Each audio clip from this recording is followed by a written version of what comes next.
saya Eca Fitriani dengan NIM 4241210017 dari kelas PSKM 24A.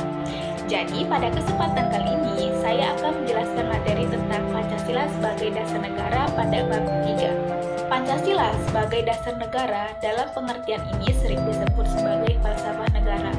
Dalam hal ini, Pancasila digunakan sebagai dasar mengatur pemerintahan negara, atau dengan kata lain, Pancasila digunakan sebagai dasar untuk mengatur penyelenggaraan negara. Kedudukan Pancasila sebagai dasar negara sekaligus merupakan fungsi pokok dan utama dari Pancasila.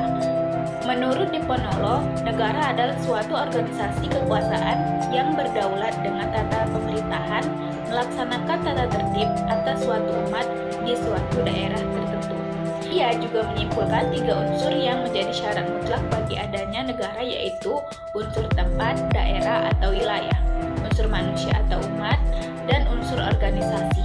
Nah, tujuan dari negara yaitu kesejahteraan dan kebahagiaan hidup sebagai tujuan negara, kemerdekaan sebagai tujuan negara, kekuatan, kekuasaan, dan kebesaran keagungan sebagai tujuan negara, kepastian hukum, keamanan, dan ketertiban sebagai tujuan negara, dan keadilan sebagai tujuan negara. Konsep dasar negara yaitu merupakan suatu norma dasar dalam penyelenggaraan bernegara yang menjadi sumber dari segala sumber hukum sekaligus sebagai cita hukum, baik tertulis maupun tidak tertulis dalam suatu negara. Urgensi Pancasila sebagai dasar negara dapat menggunakan 2 pendekatan. Hubungan antara proklamasi dengan pembukaan UUD 1945 memiliki sifat hubungan antara pembukaan dan proklamasi, yaitu memberikan penjelasan terhadap dilaksanakannya proklamasi pada 17 Agustus 1945, memberikan penegasan terhadap dilaksanakannya proklamasi 17 Agustus 1945, dan memberikan pertanggungjawaban terhadap dilaksanakannya proklamasi 17 Agustus 1945. Nah, apa sih hubungan antara Pancasila dengan pembukaan UUD Negara Republik Indonesia 1945? Pembukaan UUD 1945 memenuhi syarat mutlak sebagai dasar fundamental. Oleh karena itu, kedudukan merupakan peraturan hukum yang tertinggi di atas Undang-Undang Dasar. Implikasinya, semua peraturan perundang-undang dimulai dari pasal-pasal dalam UUD 1945 sampai dengan peraturan daerah harus sesuai dengan pembukaan UUD 1945. Pancasila merupakan asas kerohanian dari pembukaan UUD 1945 sebagai sistem fundamental. Secara ilmiah, akademis, pembukaan UUD 1945 sebagai sistem fundamental hakikatnya kedudukan yang tetap, kuat, dan tidak berubah bagi negara yang dibentuk. Dengan kata lain, jalan hukum tidak lagi dapat diubah. Nah, Pancasila dalam pasal UUD ini merupakan asas kerohanian dari pembukaan UUD 1945 sebagai sistem fundamental.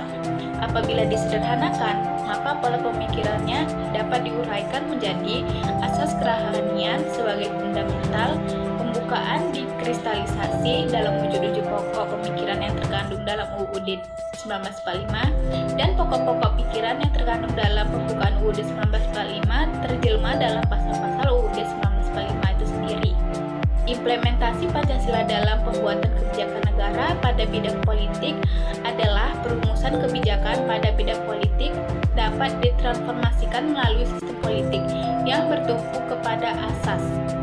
Pada bidang ekonomi, pembangunan ekonomi berdasarkan Pancasila mencakup perekonomian yang digerakkan oleh nilai moral. Ada sila 1, kedua, dan ketiga, keempat, serta kelima. Pada bidang sosial budaya, semua kebijakan sosial budaya yang harus dikembangkan dalam kehidupan bermasyarakat, berbangsa, dan bernegara. Pada bidang Hankam, berdasarkan ketentuan dalam pasal 27 ayat 3 UUD 1945, setiap warga negara berhak dan wajib ikut serta dalam upaya pembelaan negara. Jadi dalam hal ini menandakan bahwa kelangsungan hidup bangsa dan negara bukan lagi hanya tanggung jawab TNI dan Polri, melainkan juga tanggung jawab seluruh warga Indonesia. Nah, itu dia tadi implementasi Pancasila dalam pembuatan kebijakan negara dalam bidang politik, ekonomi, sosial budaya, dan Hankam. Sekian penjelasan tentang materi ini.